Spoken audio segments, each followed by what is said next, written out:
네, 서울 강동구을 출신 더불어민주당 이혜식입니다. 지사님 더불어민주당 대통령 후보로 되신 것을 진심으로 축하드립니다.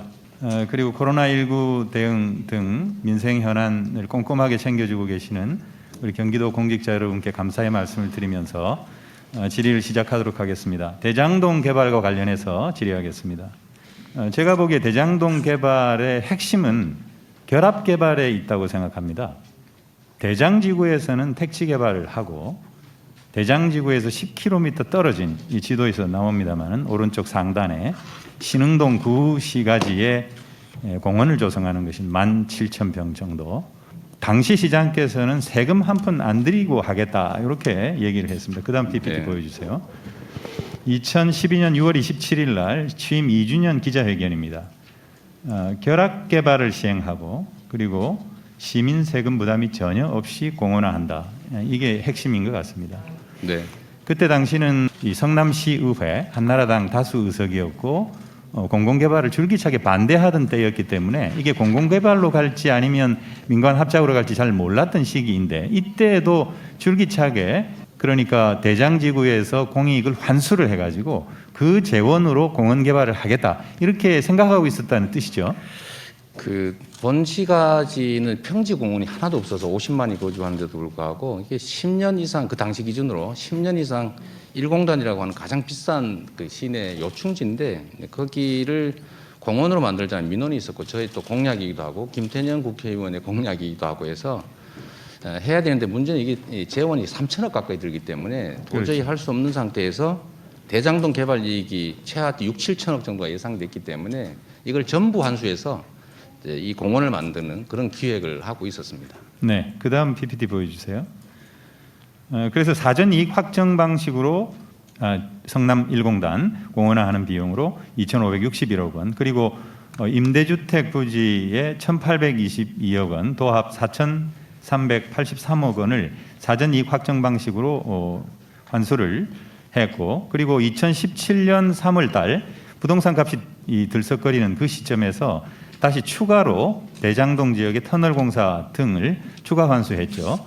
그래서 이것과 관련해서는 민간 개발업자들이 소송을 할지를 몰라서 부재소 특약 확약서를 진구를 하는 이제 그런 방식으로 철저하게 공익을 환수하는 방식으로 갔는데 이때 당시에 이런 방식에 대해서 공산당 같다 이런 말씀을 들었다고 제가 알고 있는데 그 경위에 대해서 잠깐 설명을 해주시기 바랍니다.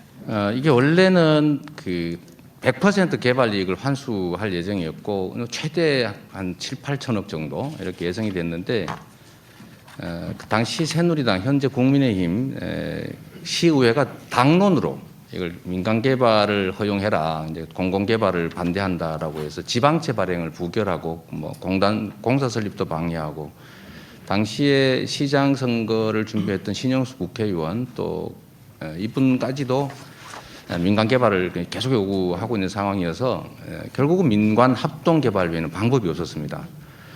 그래서 최초에는 개발 예정 이익이 6,200억 정도였는데 이제 저희가 70%가 넘는 이제 4,400억을 환수해서 아까 말씀하신 것처럼 1공단 공원화하고 1,822억 원을 상한으로 한 임대부지 또는 현금을 받기로 했고 그런데 이게 2015년은 여러분 아시다시피 그 부동산 경기가 엄청 나쁠 때입니다. 그러니까 미분양이 막 속출할 때 있는데 그 자료 한번 보여주시면 좋겠어요.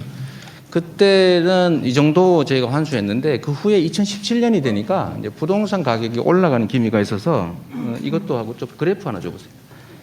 보시면 2015년부터 2016년까지 이 미분양이 속출하던 때입니다. 이제 이 시점에서 저희가 이제 했는데 이제 27년이 되니까 줄어들기 시작하는 거죠. 네. 그래서 저희가 보시면 저희 2017년 6월에 저희가 그 1,100억을 추가 환수했습니다. 사실 인허가권을 남용했다고 비난받을 만한 사안이었는데 저희가 실시계 인가를 하면서 이거 더 부담해라. 그래서 주변에 터널 공사 같은 걸 부담시켰습니다.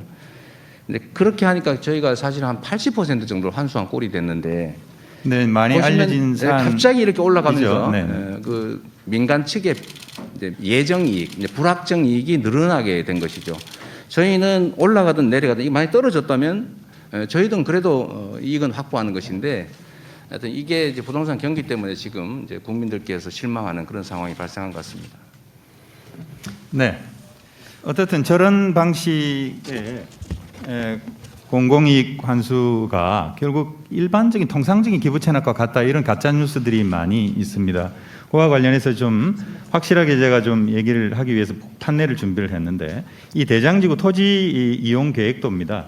여기에 빨간색은 주택 부지인데 파란색은 학교 그리고 녹색 연두색은 공원 녹지 그리고 하얀색이 도로입니다. 이런 기부 체납 비용이 PPT 보시면은 53.6%에 이릅니다. 그래서 이런 통상적인 기부 체납 외에도 충분한 5,503억에 달하는 그런 공익을 환수했다 이렇게 평가할 수 있는 것이죠. 정확하게 더 추가의 말씀을 좀 드리면 통상적으로 도시 개발을 할 때 이제 기부 체납되는 공원, 도로 이런 것들은 대개 한 48% 정도가 된다고 합니다. 그런데 여기는 53%로 사실은 다른 개발 지역보다 훨씬 이 환수 비율이 높은 거죠. 네. 그런데 우리 지사님께서 시장으로 출마하기 이전에는 민간 개발을 주장했다. 이런 언론 보도가 일부 있었는데 이것에 대해서 좀 해명을 해주시기 바랍니다. 네. 그 당시에 제가 시장 선거를 할 당시는 그 객관적으로는 LH가 이 지역을 공공개발을 공개적으로 그 행정 절차에 의해서 실제 시행하고 있었기 때문에 사실 민간 개발한다고 하는 것은 불가능한 얘기였죠. 그런데 제가 그때 당시에 말씀드린 것은 그때 당시에 LH가 매우 그 횡포를 많이 부리던 때였습니다. 성남시에서 위례 신도시도 그렇고 재개발 문제도 그렇고 그래서 우리 의원님 기억하시겠지만 제가 포크레인 가지고 그 LH 정문을 불보시설물이라고 철거한 그런 일까지 있을 정도 갈등이 심했는데 당시 우리 주민들은 이걸 뺏긴다고 생각하고 있었던 거죠. 그래서 저희는 시 주도의 개발, 민간 개발을 시 주도의 개발을 하되 해당 지역 주민들이 참여하는 방식을 그때는 검토했던 겁니다. LH가 하더라도 주민들에게 일정 포션을 주든지 아니 보상을 충실하게 해라라는 주장을 했던 것이고 저희가 얘기한 건 공약집에도 있습니다만 성남시 주도의 이제 뭐 이런 표현을 저희가 써놓은 이유가 사실 그런 것 때문이었죠.